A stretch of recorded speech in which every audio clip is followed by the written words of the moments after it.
Welcome to BPM, Behind People in Music, the podcast where we go beyond the stage, past the headlines, and straight into the real stories of the people who make the music industry run. I'm your host, Nate Abrahams, a senior at Indiana University and an executive member of the Business of Music Club here at IU. I started this podcast because I wanted my generation to get access to the kind of conversations you never hear in the classroom or on TikTok. Real, unfiltered conversations with the people who have been there, done it, and are still shaping the music industry. Today, I am thrilled about our first ever guest, Professor Mike or Michael Sammis. Professor Mike has spent years at the very top of the music publishing and licensing world, most recently as president of Universal Production Music, one of the biggest companies in the game.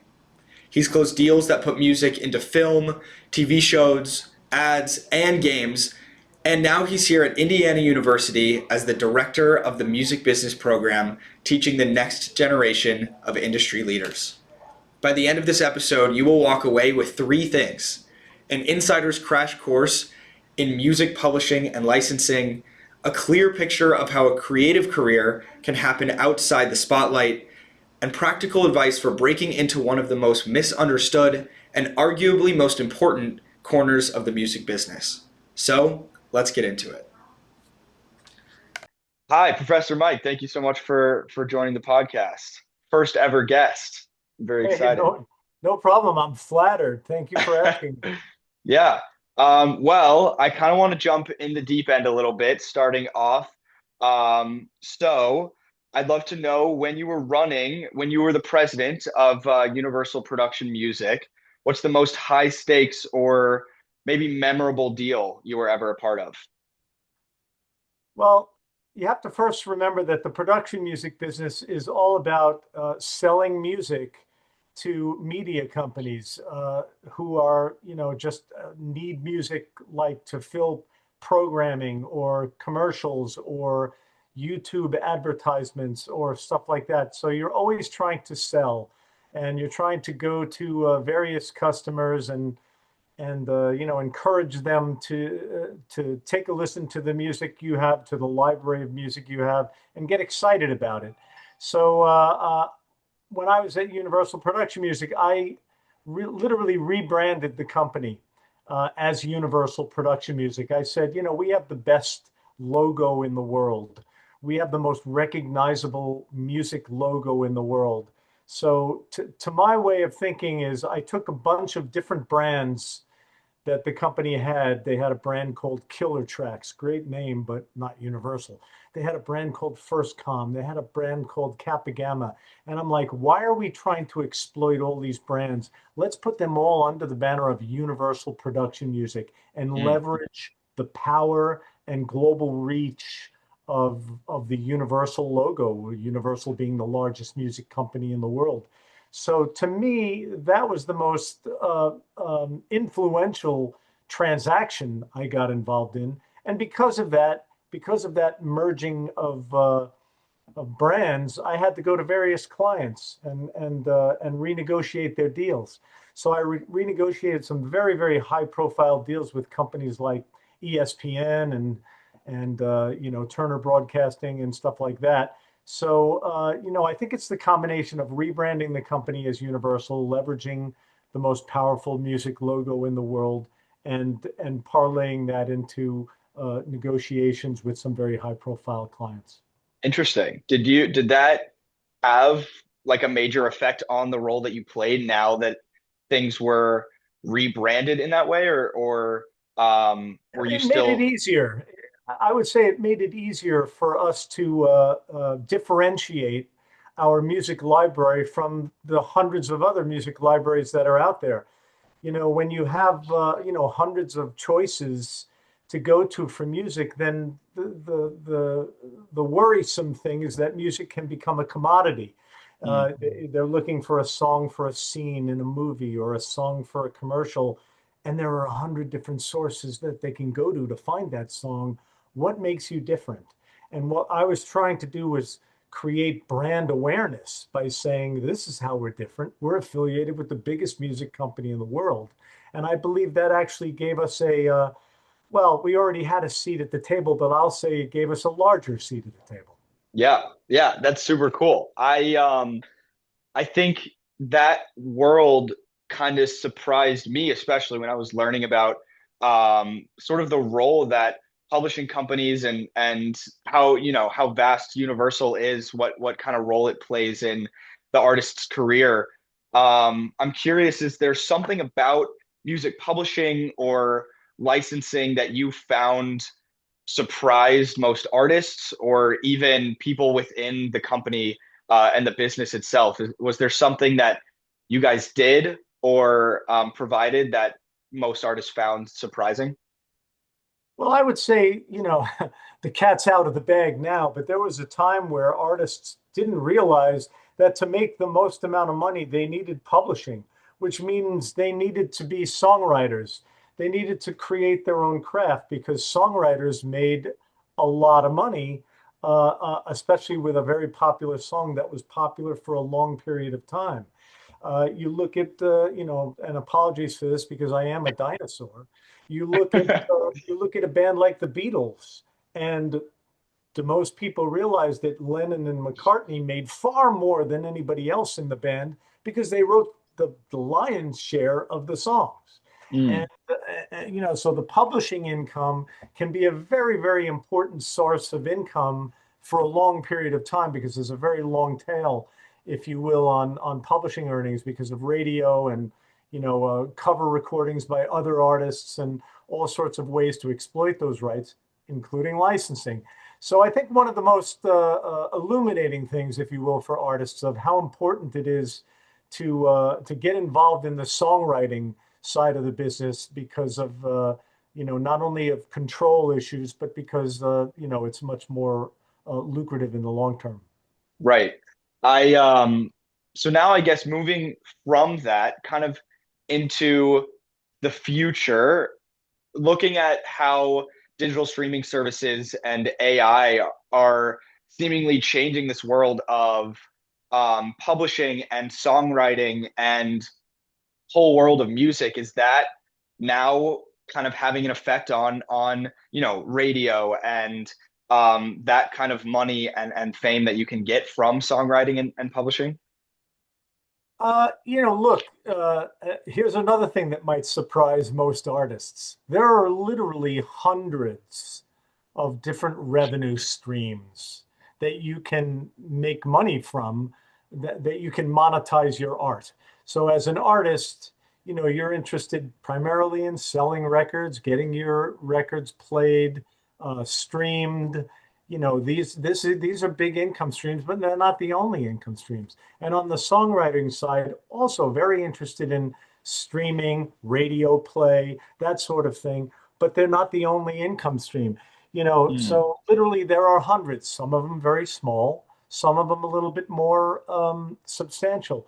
This is where licensing comes into play, because licensing not only is a source of good revenue, if you will, for the artist or the songwriter, licensing their works into a film or a popular TV show or something like that can give them a nice fee, a nice what we call sync fee for that. But not only that, it also creates a new audience for them. mm, This is the importance of licensing. You look at something like running up that hill in Stranger Things. That's a 30-year-old song, and yet that song went something like number one in 8 countries.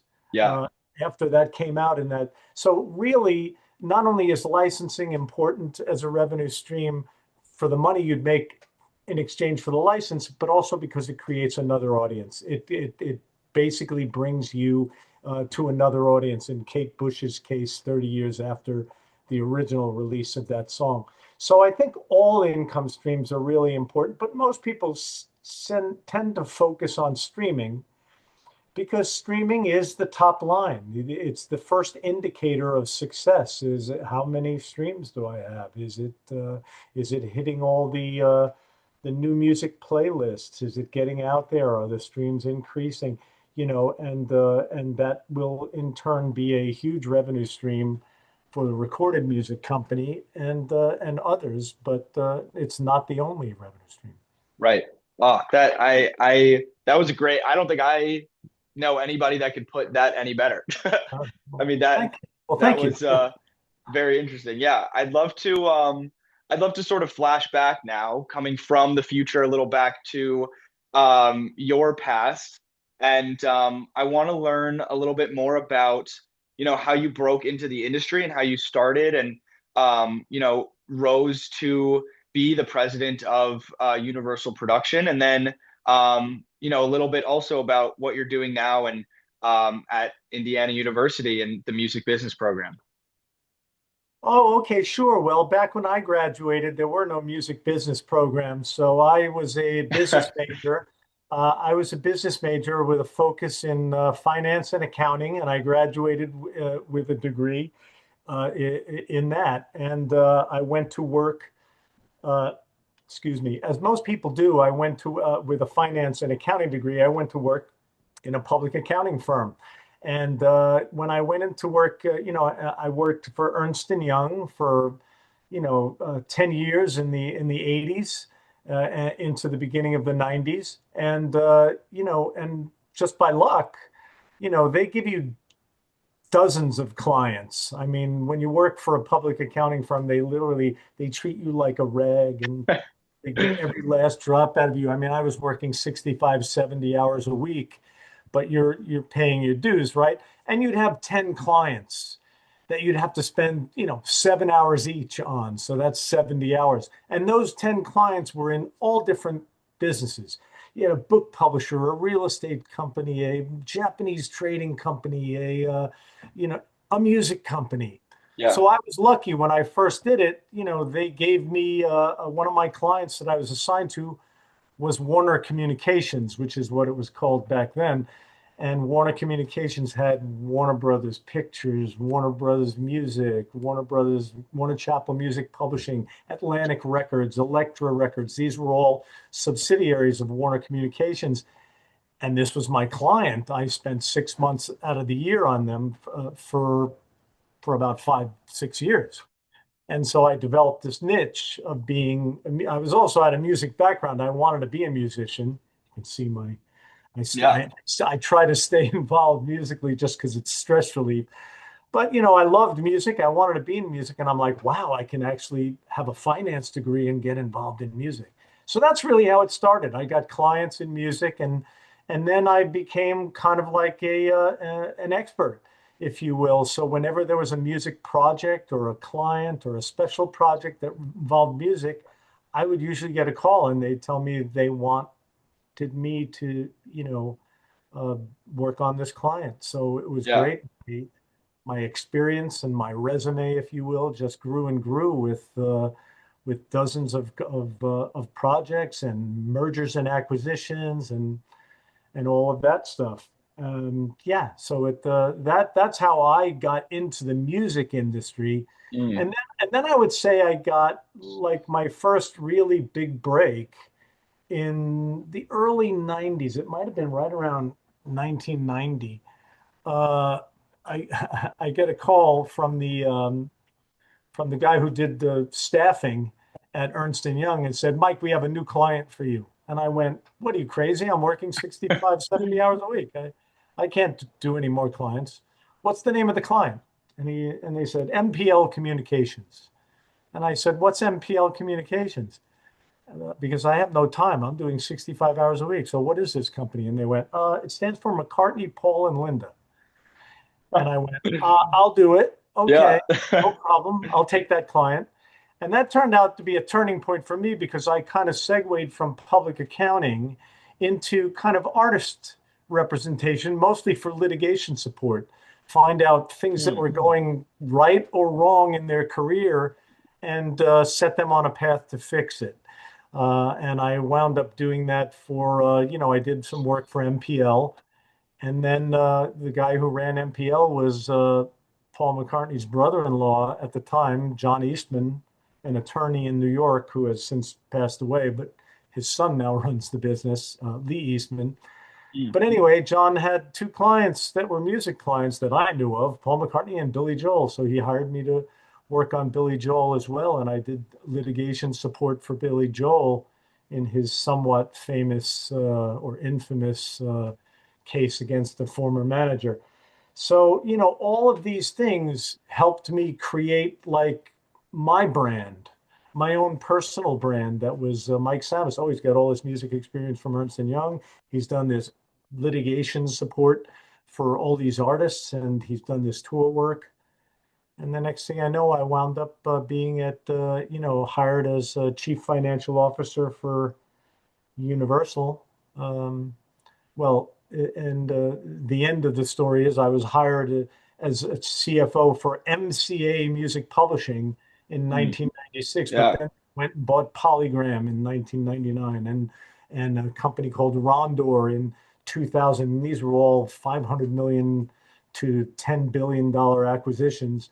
And then BMG Music Publishing was a $2 billion acquisition in 2007. So Wow. basically, the company that I worked for morphed from little old MCA Music Publishing to Universal Music Publishing, which is at one point was the biggest music publisher in the world.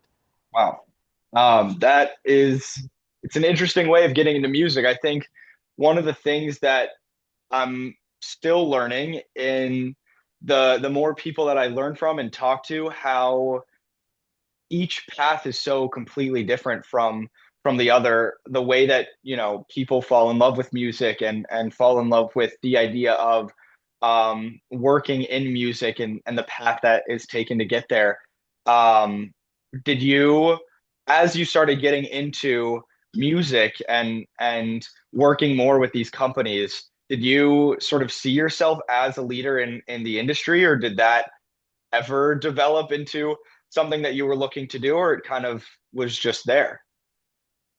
I think it's just there. I mean, for me, I never really said, wow, I'm a leader in the industry. But when you work for one of the biggest music companies in the world for 26 years, and you have a whole history before that of working in music, you have your network becomes like this. So I Yeah.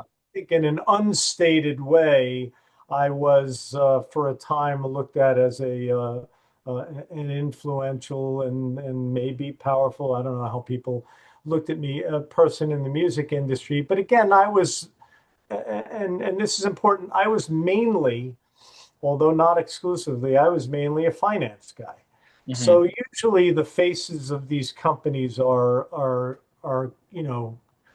creative people or people who are doing the signing or people who are in the signing photo, with their arm around Drake, and blah, blah, blah. And so I got to do some of that, but a lot of that, and that is what a lot of the let's call it the industry and the people who are interested in the industry. That's a lot of what they see, and a lot of times finance and administration, which was my main area of expertise, finance and administration, mergers and acquisitions. For the most part, a lot of those people are nameless, faceless, behind the scenes people, but the people in the industry know who you are. Right. Well, now you've become an influential um, part of Indiana and the music business program, influencing me and other students in the business and music club, and other students involved in or wanting to be involved in the music business. I'd love if you told me a little bit about what you're working on at Indiana and what's that looking like. Yeah, I love this program. What would take a native New Yorker who lived in New York for half my life and lived in Los Angeles for the other half of my life, what would bring me to Bloomington, Indiana? And the thing that brought me to Bloomington, Indiana was this program, this music business program. And by the way, there are a lot of music business programs out there, but none of them have the structure of this one, where it's a joint venture or a partnership between a top 10 music school in the US and a top 10 business school, Jacobs School of Music, Kelly School of Business. to me, before I even interviewed for the job, I went, well, wow, this is different. This is Yeah. not just going into some generic thing. This is two powerhouse schools really collaborating on something that can be really meaningful. I gotta check this out. I gotta see if I can get involved.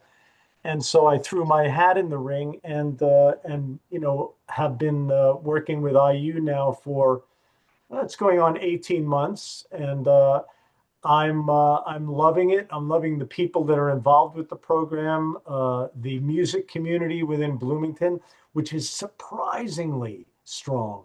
You'd say Bloomington, Indiana, how can that be, influential in the music industry? But you've got high-profile lawyers, you've got a high-profile music companies, you've got high-profile, music supply companies like the Sweetwater in Fort Wayne. And there are just so many tentacles into the music industry that are a little below the radar for people from New York and LA. Yeah. you know but when you get there and you feel it, and you feel the energy of the school, and you feel the energy of the program, and you feel the commitment of these two top 10 schools, it's hard not to get intoxicated by it. And that's kind of like how I feel. It's I love giving back. I love talking to students who are passionate about music, because that's where I was. And there's these resources from these two schools that I don't know that can be equaled by anybody else. So I'm really, really excited about the program. I'm getting ready to teach a couple of classes in the spring. I mean, I'm running the program, but I also like to teach. So I'll teach, two classes a year. And other than that, I'll just be, a mentor and be building the brand of the music business program. Yeah, that's awesome. I'm excited to see, what kind of classes are taught, and also if we're going to start to see more IU grads in the music industry, and what kind of influence Indiana students will have in the industry. Because I already I already feel like we're starting to have some influence in the industry. So I'm looking forward to seeing what this program will bring. Also, the IU network is huge. I mean, Yeah, there was net, we have a music business program now. That's great. We never did at IU, but there are a lot of people working in the music industry. So yeah, that to me is just, a testament to the strength of the school, especially when it comes to music, entertainment, media. There are lots of alumni out there in very interesting, influential positions. And my plan is to bring them in and get them involved in this program too. yeah. That would be awesome. Unfortunate that I'm a senior because I'll be missing out on some of these exciting opportunities. But maybe I'll be one of the ones to come back and talk to some students. So that would be I'm exciting. sure, I'm sure you will, Nate. I'm sure you I will. appreciate it. Well, I'd love to move in back, I guess, to publishing and licensing, the publishing and licensing world. I know we sort of talked about a little bit about what exactly it is, but just to go back to the basics a little bit, if you could describe from your perspective what exactly is music publishing, how you've seen it change over the past 5 to 10 years, and what role you see technology playing in these coming 5 to 10 years in the publishing and licensing world. Okay, well, let's start with the first question. What is exactly music publishing? It's really quite simple, even though people tend to struggle with it. A recording artist would sign with a record company. A songwriter would sign with a publishing company. Sometimes the artist is a songwriter, so he'd have a deal with a record company and a publishing company. But there are thousands of, let's call them nameless, faceless songwriters that you've never heard of that write huge songs for artists. Yeah. They would have a publishing deal. The music publishing company owns or controls the copyright in the actual musical composition, as Hmm. opposed to a record company that owns the copyright in the actual recording, the master recording of the work.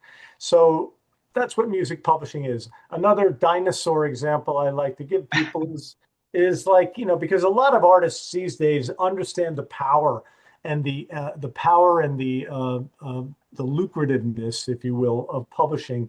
So everybody wants to be a songwriter. Everybody wants their name on a song, even if they didn't write it 100%. Even Taylor Swift does occasionally has collaborations. So she has to, split her publishing. If you write it 100%, she owns the publishing of that song. If she co-writes and does 50-50. But you look at an old artist like Frank Sinatra, even my parents liked Frank Sinatra. So this is real dinosaur stuff. But Frank Sinatra, he might have written a song or two in his life, or he might have gotten his name on a song, but he was an artist purely, and he recorded the works that people wrote for him. And so for the most part, you could say that he didn't need a publishing deal. He didn't write songs. Mm, But by the way, his name probably wound up on a handful of songs, but certainly not the hits. All the big songs were written by others. And that was the way it was back then. It was like, you got a big artist that you put in front of people. They're visually appealing, vocally appealing, blah, blah, but the songs were written by other people. I have a great, interesting. by the way, if you can see it in the background of my picture, there's a picture right there. Now, that is one of the greatest songwriting trios of all time.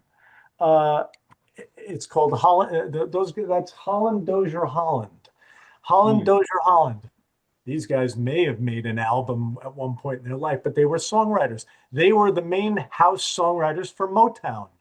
So they wow. wrote all of the big Motown hits, some for the Four Tops, the Supremes, Diana Ross and the Supremes, Marvin Gaye, all the early Wow. Yeah. Motown artists that are like some of the biggest artists in the world. Holland Dozier Holland wrote dozens and dozens of number one hits. Kind of, Wow. they weren't really nameless and faceless because anybody in the music industry knows Holland Dozier Holland. But that's a great example of if you will, of the power of publishing and the difference between a pure artist or an artist that does songwriting. Um, I remember that was a three-part question. Can you remind me Yes. Yes. the rest of it? Um, so I think it's a great transition into how publishing is changing, or how it changed over the past 5 to 10 years, and how you see it continuing to change. Um, yeah. Well, how it changed over the past 5 or 10 years is probably predominantly in the way they make money, right? So in the last 5 or 10 years, streaming has become one of the dominant revenue streams for a music publisher. Whereas, 10 years ago, it was probably downloads or CDs or stuff like that. So, but like I said, remember, there are literally dozens and dozens, if not hundreds, of different revenue streams globally.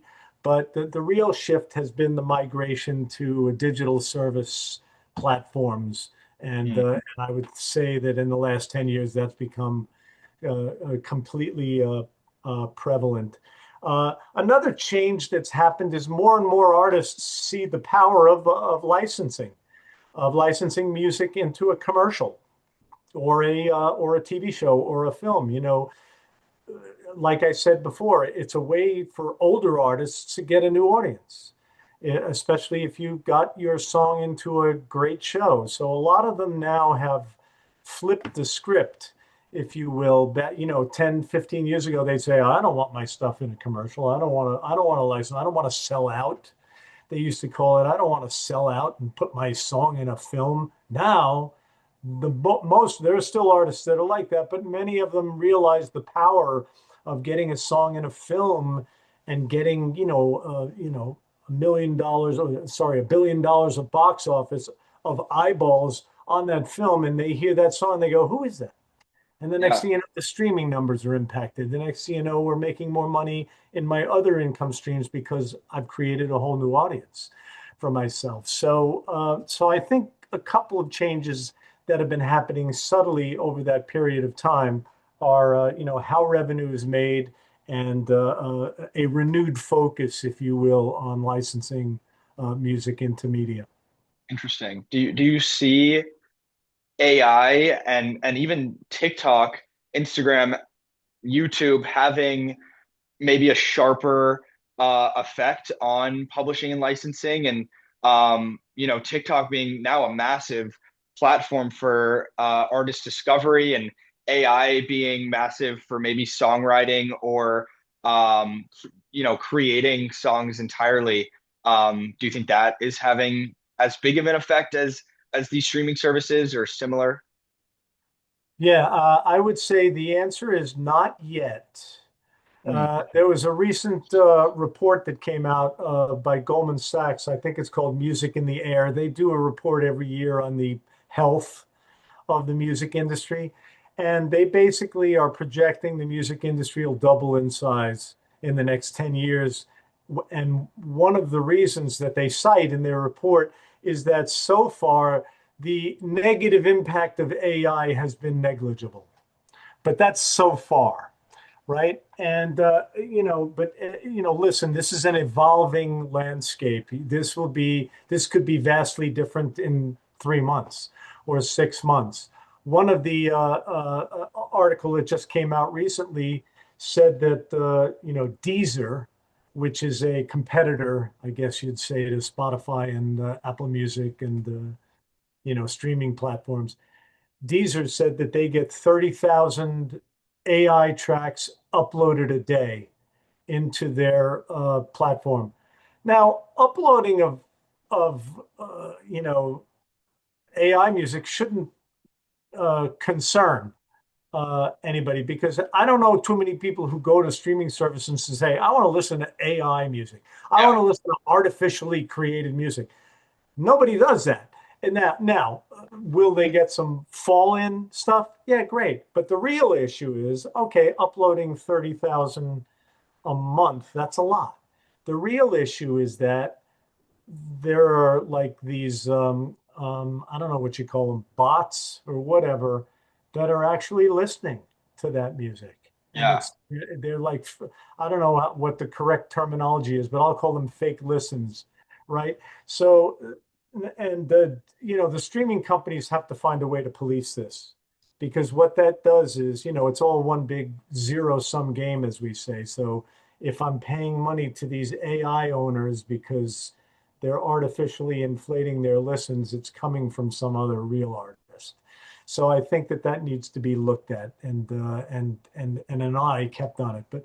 But as of right now, like I said, the article came out recently and said that the impact has been minimal, and but I do think there will be an impact, and it really, uh, you know, uh, uh, depends on how emerging copyright law too, because as of right now, Gen AI music can't be copyrighted. You need to have you need human intervention for a piece of music to be copyrighted. right. So, a piece of music purely created by AI cannot be copyrighted. That doesn't mean it can't make money, but it's all evolving. But as of right now, the impact's been minimal. But I expect that we need to keep an eye on that in real time.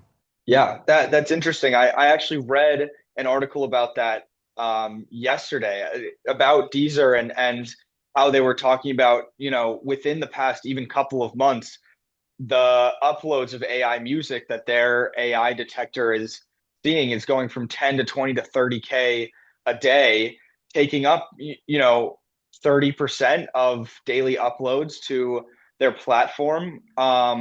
And I think they're still, working on it, and there's more data going into it, but them talking about either people. So one of the things that I found interesting was they did sort of a study within the 7 countries, I think it was, that the most AI uploads were, and they had people listening to the music, and they would ask, are you would you rather listen to AI music or human music? And 99% said they would rather listen to a song that was made by a human. And then they had them listen to 3 songs, one of them being AI. They could never tell the difference. And that, I mean, is crazy. I've listened to AI music, and it is kind of hard sometimes to really tell the difference. And it's interesting because I saw the same thing about how there are bots that are listening to these AI songs and it's affecting the streaming numbers. And um, I they said that they're working on ways to avoid problems being created through this, but it is an interesting, maybe a foreseen issue because of how popular AI is becoming, but an interesting issue that I think every business in the industry will have to deal with. Yeah, great article. But remember, it's also only about Deezer. And Deezer is a fraction of the size of Spotify or Apple Right. Music. So I just don't think Spotify or Apple Music like to broadcast that type of stuff. Although there was an article not too long ago about Spotify purging hundreds of thousands of tracks out of their system because they were deemed to be AI generated tracks. Look, like I said, this is all going to evolve, and the impact on artists right now that has not been material, but I think unless copyright law gets strengthened and the all these streaming platforms do a good job of policing, it'll stay that way. But AI music is definitely going to cannibalize some revenue stream from uh, from the music industry. It's just a matter of which ones and how deep. Yeah. Do you think that, me as a student and the other students watching or listening, is this something that is very important to keep up with and learn about and talk to people about? Um, 50 years ago, 20 years ago, this wasn't something that you had to learn about or that was playing as big of a role in the industry. But now, as students are looking to learn more about the music business and enter that world, is that something that now is pretty prevalent and important to learn and focus on moving forward? Critical, in my opinion, because, look, AI is going to be involved in everything we do. Yeah. And the pace that it's evolving is mind-boggling. I mean, literally day to day, week to week, there is some incredible new newsworthy event around AI. So I'm teaching a class next semester on one of the classes I'm going to be teaching is called Ethics in the Music Industry. And one of the components of that class will be a whole discussion about AI. I'm Mm. saving that till the end. Yeah. That's going to be the last 2 or 3 weeks of that class uh, because if I taught it today, then by the time the class would over, I'd have to do a refresher and an update. Yeah. So I want it to be as real time as possible because the landscape is evolving so quickly. But by the way, also if you look in the news, Universal, Warner, I think even Sony, those are the three big multinationals. They've all done deals with AI companies, so Right. that it's not all bad. It's not all that. The objective needs to be to partner with somebody and make sure it's properly controlled, Mm. that it doesn't spill into the bad, and the focus always stays on the good, and on the useful application of the AI technology. Um, Interesting. I do think, like I said, there will be music or some music cannibalized by it, but I believe this is, I call it the shake at the bottom of the popcorn box. It's not the big kernels that'll be affected. It'll be the little morsels that are left at the bottom. Stuff like user-generated content on YouTube. Somebody wants to, post a picture of their girlfriend or their daughter dancing in the kitchen to a song. It's a lot easier to do it to an AI, and cheaper to do it to an AI generated song than download a Prince song and get a takedown notice. Right. You know what I mean? So I Yeah. think that UGC on YouTube and stuff like that are the initial areas that might be mostly impacted, but this is not a significant revenue stream for Mm, most uh, publishers and record companies. gotcha. Are there other outside of AI, as you mentioned, being a critical focus for students to focus on moving into the industry? Are there other skills or experiences or habits that are important for us to learn and develop now moving into this new world of music? Yeah, it's a great question. I'm going to go back to the music business program, and one of the aspects I love about it. I talked about the Yeah, partnership between Kelly and Jacobs. I think now more than ever, the skill set of both sides of your brain, right? Because Kelly, left side of the brain, intuitive, analytical, Jacobs, right side of the brain, creativity, blah, blah, blah.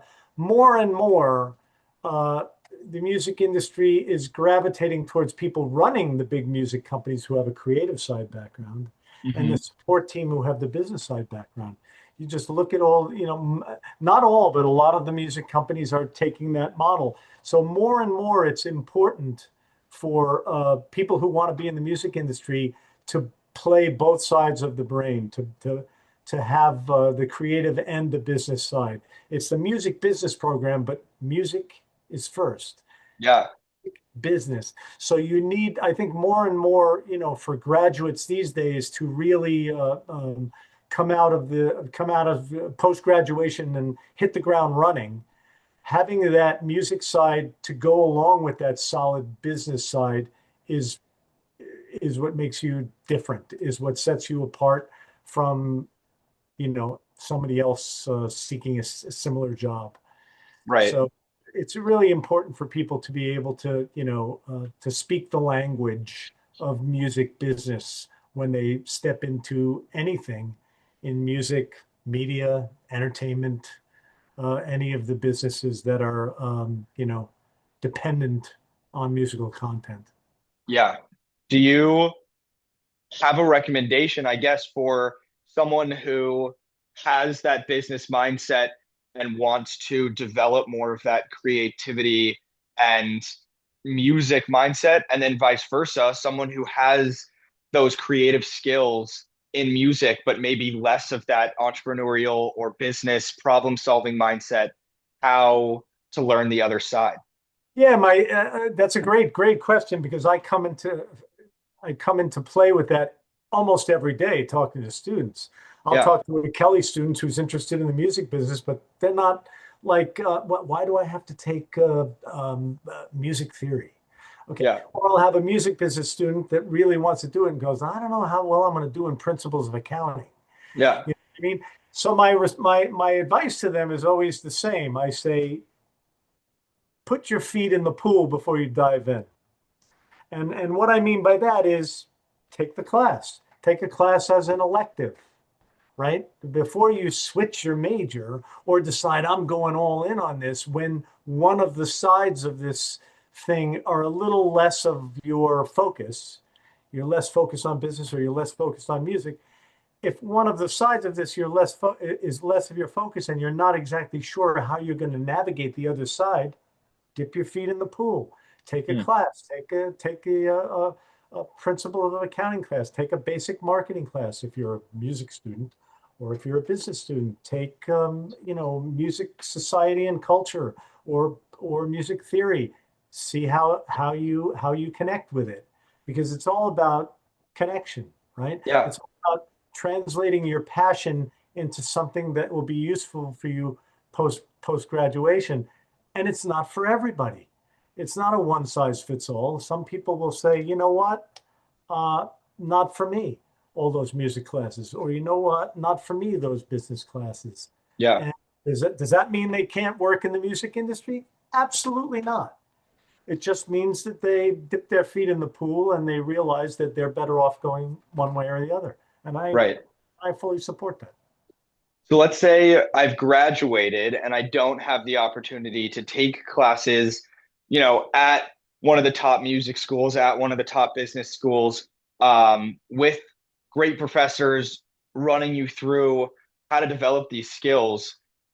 How do you recommend I get these skills, whether maybe AI or books or YouTube or something else. I don't know.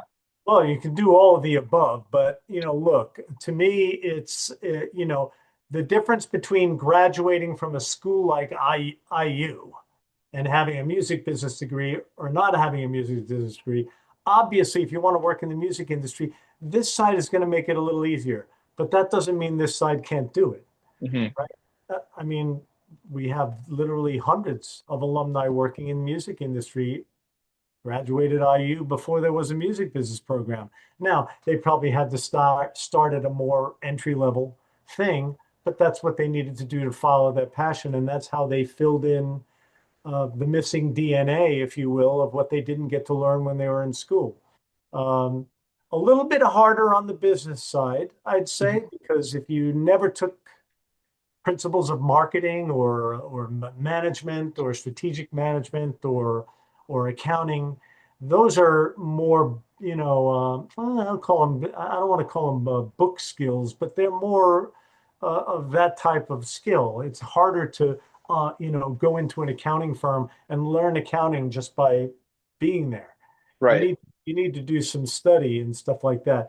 So really, I think my advice would be, follow your passion, whether or not you're in the music industry, follow the path that makes the most sense for you while you're at school, and wind up looking for more entry level stuff when you're out of school, and you'll gain your knowledge that way. And for what knowledge you don't gain, there's always B school, or Yeah. there's always, self-education, reading books. A lot of great, easy to read books out there on the music industry. So it's not a problem. Awesome. Well, I'd love to move in to the last part of um, this episode. There are two main questions that um, I would love to ask. One being sort of like a mini case study question, and the other being more of a legacy question. I'll start with the mini case study. So, um, let's say an independent artist comes to you with a song that you know has sync potential. It's cinematic, it's emotional, maybe perfect for TV or film, like we were talking about, even with that Stranger Things example. But this independent artist, they have no publishing deal, no track record. How would you build a path to get that song from their hard drive to that screen? Maybe what steps would you take to make that happen? And what's the difference between a good sync strategy and a great one? Great questions. Uh, the first step might sound like I'm accentuating the obvious, but it really is the obvious. You're a songwriter, artist. You sit and you create something and you think it's great. I do two things, and I'm not sure what order I do them. First thing is I, I put it on social media. I would find a way to, connect it with some kind of visual image, either on Instagram or TikTok or whatever, and try to, grow my following so more and more eyes get on it. There is no such thing as bad feedback, so get Mhm. as many ears as you can on it, and see what kind of feedback you can get, see how you can expand your network. And then the more important thing is, if that is really your goal, you have to have a champion. And that champion is usually in the form of a manager. Because what does an artist manager do, or what does a manager do? They try to get you noticed. They try to open doors where you don't have the key. Right. And they do. Managers are managers because they manage 10 other guys, or an agent Yeah. manage 10 other guys, and therefore they have a relationship with this A&R guy and that company and that A&R guy. You don't. So the first thing you have to do is or one of the first things you have to do is get a champion in the form of a manager who believes in you and will help you open the doors that you can't open yourself. So, I think between the two is where a lot of students get noticed. I just talked to a student the other day who got an offer from a small publishing company because he put a beat. He put beats on a TikTok, and somebody heard it and they wanted to use it for a song. They want to Wow. sample it in another song. So they offered him a piece of the publishing and they offered him a buyout on the master side. So all from a student posting something on TikTok, which Yeah. happened to connect to the right person. And then he had something like 70,000 views on it. And one of those people had connections to a music publishing company. So social Wow. media is everything. Getting a manager who's a champion can help you, like I say, open the doors that are very difficult to open yourself. Awesome. And then for the legacy question, so when students leave your class years from now, what is one lesson that you hope that they never forget from these classes? Oh, that's a great question. One lesson, like so years from now, one lesson that you never forget. Um, yeah, I think the real lesson is the power of network. Um, you know, uh, I make sure I know everybody's name in my class. I've connected a bunch of students, some who are not even in the music industry, to people in my network. Yeah. I, I've connected a bunch of students to, alumni, people in the music business. I bring in music impresarios, experts in their field to come in and speak to the students, either on Zoom or in person. That person should immediately become part of your network. Now, does that mean you're inundating them every week with an email? Absolutely not. But you keep them in your network because at some point your network becomes everything, right? It's not who was it that said it's not what you know, it's who you know. Mm, Well, I actually think yeah. it's both, but what you know is very, very important because your network is everything. Because I don't know somebody who works in the live music, like LA Live is a big venue out in LA. Uh, I don't know anybody who works there, but somebody in my network does. So Yeah. if I need to get to them, I go out to my network and say, I need to connect with somebody at LA Live. Who do you know?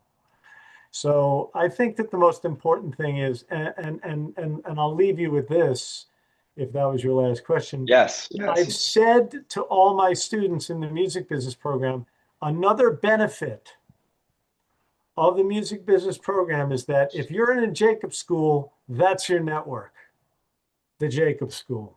Mhm. If you're in Kelly, that's your network, Kelly. If you're in the music business program, you have an expanded network. You have Kelly and Jacobs, and these are very, very different people Yeah. intuitively, right? So you have a wider social network, and when you graduate, that social network becomes your professional network. And you have Amazing. more people, if you think about it, all the tentacles coming out of every person in your network, that's the breadth of your network. So I think networking is really important for people of all walks of life because in the music industry, music, media, entertainment. I mean, it goes from everything from YouTube to video games to record companies to film companies to internet radio. They're all living on musical content. So your Yeah. network becomes critical. Amazing. Well, thank you so much, Professor Mike, for being the first ever guest on our BPM Behind People in Music podcast. And I really appreciate you giving a masterclass of the publishing and licensing world and music business in general. I really appreciate it.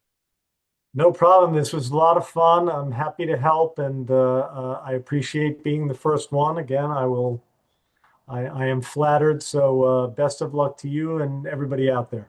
Awesome. Thank you. Take care, Nate. If you're listening right now and you learned something new, do me a favor, share this episode with a friend, leave a comment, and make sure you subscribe so you don't miss the next conversation. We've got some incredible guests lined up from every corner of the industry, from artists to managers to executives, and I promise every episode will give you insights you can't get anywhere else. This has been BPM, Behind People in Music. I'm Nate Abrahams. Thanks again for listening, and I'll see you next time.